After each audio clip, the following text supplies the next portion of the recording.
Hello, my name is Julia Westfall. I am in grade 9, and I am reading She Persisted, 13 American Women Who Changed the World, written by Chelsea Clinton and illustrated by Alexandra Boyer.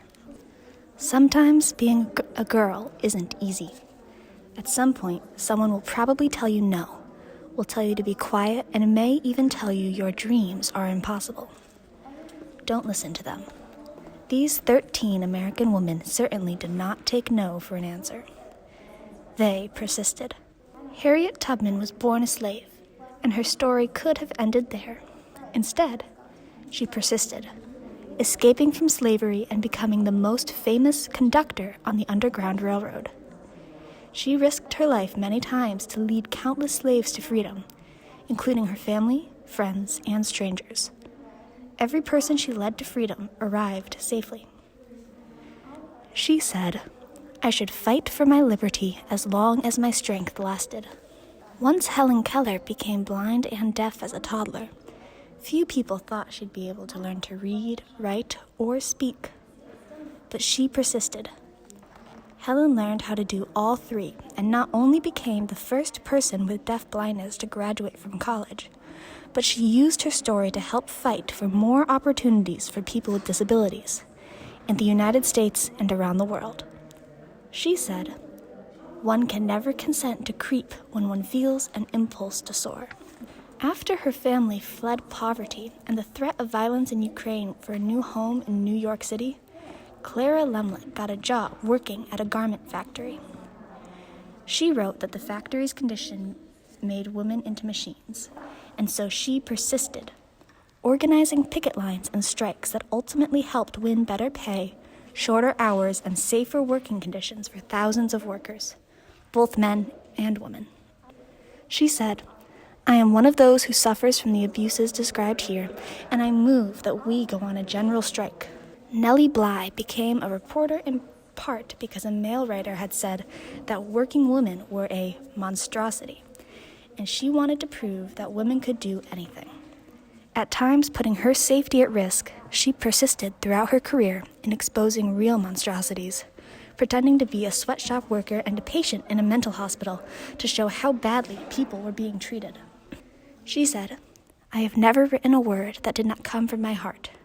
I never shall." Inspired from an early age by her brother's childhood illnesses, Virginia Apgar was determined to be a doctor, long before many girls had such dreams. Even though she qualified to be a surgeon, the male head surgeon at her hospital discouraged her because she was a woman. Nevertheless, she persisted, becoming an anesthesiologist and creating the Apgar score to test a newborn baby's health, which hospitals all over the world still use today. She said, "Nobody, but nobody, is going to stop breathing on me." After Mariah Tallchief's family moved to California, partly to support Mariah's dreams of becoming a dancer, she was teased by students in school for her Native American heritage, and later was encouraged to change her last name to something that sounded Russian, since many professional dancers at the time were from Russia. She persisted, ignoring all the taunting and poor advice, to become the first great American prima ballerina. She said, "It never occurred to me to say, it hurts to do that." As a 15-year-old riding a bus home from school in Montgomery, Alabama, Claudette Colvin was expected to give up her seat to a white woman just because she was African American. In her refusal to get up, she persisted in taking a stand for what's right, helping to inspire Rosa Parks to make the same choice 9 months later, an act many point to as starting the modern civil rights movement. She said, "I knew then and I know now that, when it comes to justice, there is no easy way to get it. You can't sugarcoat it. You have to take a stand and say, 'This is not right.'" When Ruby Bridges was in kindergarten, many schools across America, particularly in the South, still refused African American students their equal right to an education.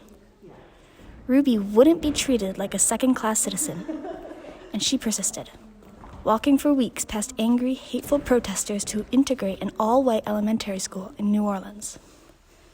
She said, "That fateful walk to school began a journey, and we all must work together to continue moving forward. As the first woman to serve as both a U.S. representative and a U.S. senator, Margaret Chase Smith could have let that fact alone be her legacy.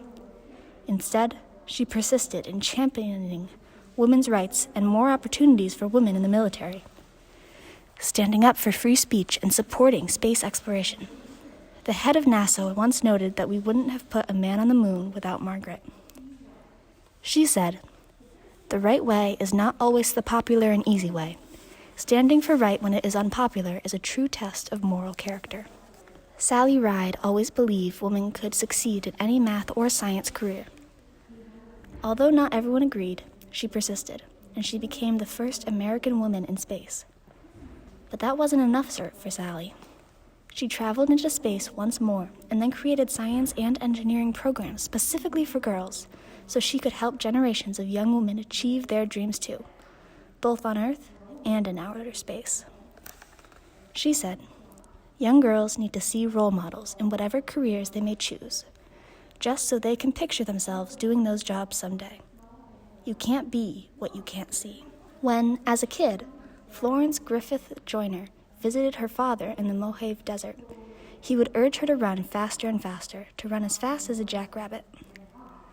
Even when she had to leave college to help support her family, she persisted in her training on the track, then went back to school and got faster and faster. Her unbroken world records in the 100-meter and 200-meter sprints set at the 1988 Summer Olympics mean she is still the fastest woman ever. She said, "When anyone tells me I can't do anything, I'm just not listening anymore." Oprah Winfrey's grandmother expected Oprah to follow in her footsteps and become a maid. Oprah knew, even as a little girl, that her dreams would take her somewhere else. She persisted in turning those dreams into her reality and became a media superstar, working in movies, books, magazines, theater, and most of all, television, where The Oprah Winfrey Show remains the highest-rated talk show of all time. She said, "The biggest adventure you can ever take is to live the life of your dreams."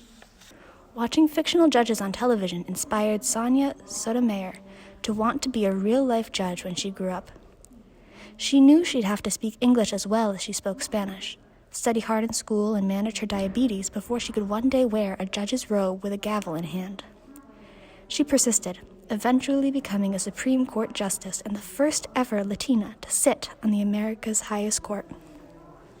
She said, "I have never had to face anything that could overwhelm the native optimism and stubborn perseverance I was blessed with. So, if anyone ever tells you no, if anyone ever says your voice isn't important or your dreams are too big, remember these women. They persisted, and so should you."